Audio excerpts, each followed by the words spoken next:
अमेरिकेत ज्या बातम्या सुरू आहेत त्या बातम्यानुसार 15 दिवसांपूर्वी मी मीडियाला जी माहिती दिली त्यानंतर काही जणांनी माझ्यावरती टीका केली आणि म्हाताऱ्याला चळ लागलंय, काय माझं वय झालंय अशी टीका करण्यात आली।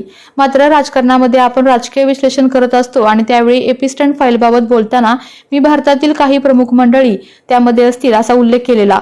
मी कोणाचे नाव घेतलं नव्हतं आणि याचा परिणाम भारतातील राजकारणावर होईल हे माझं विधान होतं आणि त्या विधानावर मी ठाम आहे। भारतीय वेळेनुसार आपल्याकडे 9-10 नंतर या एपिस्टन फाईलबाबत बातम्या येण्यास सुरुवात होईल आणि पूर्ण माहिती आल्याशिवाय त्यावरती बोलण्यात काही अर्थ नाही। आजची तारीख महत्त्वाची आहे हेच मी तुम्हाला यापूर्वी सांगितलेलं होतं। अमेरिकन संसदेमध्ये एपिस्टन फाईलबाबत सर्व माहिती संसदेला द्यावीच लागणार आहे आणि त्यानंतर या सर्व प्रकरणाचा भारतीय राजकारणावर परिणाम होईल हे तुम्हीच मला माहिती पुढे येईल तेव्हा कुणाची नावं आहेत ते सांगा। मी काय माहिती दिली, काय मी काही कुडबड्या जोशी नाहीये किंवा मी पडावं वगैरे असं काय नव्हतं। अमेरिकेमध्ये जे चाललंय ती अमेरिकेतले वर्तमानपत्र वाचून तुम्हाला मी त्याच्याबद्दल माहिती दिली, जी आता तुम्ही सांगताय की ती बरोबर होती। त्यावेळेला 15 दिवसापूर्वी सांगितलं तेव्हा बरेच कोण काय म्हटले की यांचं डोकं फिरलंय का, यांचं म्हातारचं चाललंय का, म्हातार चाललंय का काय असं बोलले। आता मी त्यात शेवटी राजकारणामध्ये आपण राजकीय विश्लेषण करत असतो। मी आता कोणाचे नाव घेतलं नाही, एवढंच म्हटलं की भारतातले काही प्रमुख मंडळी असण्याची शक्यता आहे आणि ते असतील तर त्याचा परिणाम भारताच्या राजकारणावर होईल हे माझं विधान मी ठाम आहे।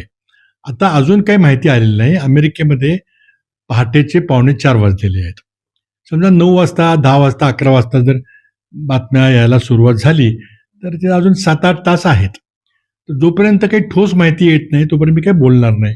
माहिती येईल ती तुम्हाला पण मिळेल, माझ्या आधी तुम्हाला मिळेल। त्यात काय असेल तर तुम्ही त्याचं विश्लेषण पुढं करा। काय मला फक्त सांगायचं होतं की तारीख महत्वाची आहे, त्यामध्ये काही चुकीचं नव्हतं। कारण मी अमेरिकेतली वर्तमानपत्र वाचून अमेरिकेतल्या संसदेची कारवाई वाचून मी बोललो होतो, हवेत काय बोललो नव्हतो मी। आता लोकांनी 15 दिवसापूर्वी बोललो होतो, तारीख तुम्हाला 19 डिसेंबर दिली होती। आता ते 19-20 डिसेंबर, कारण आपल्याकडे 12 तासाचं अंतर आहे ना त्यांच्यामध्ये आणि आपल्यामध्ये, ती 20 असू शकते। पण आज तिथं अमेरिकेतल्या 19 तारखेला संबंध एप्स्टीन फाईलची माहिती जाहीर करावीच लागणार आहे असा अमेरिकेचा कायदा आहे।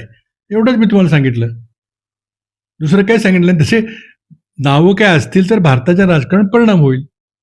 आता ते होईल का नाही तुम्ही आपल्या तालुक्यातील जिल्ह्यातील बातम्या सर्वप्रथम पाहण्यासाठी आजच सातारा न्यूजला YouTube चॅनलवर सबस्क्राईब करा, लाईक करा, शेअर करा आणि बेल आयकॉन प्रेस करायला विसरू नका।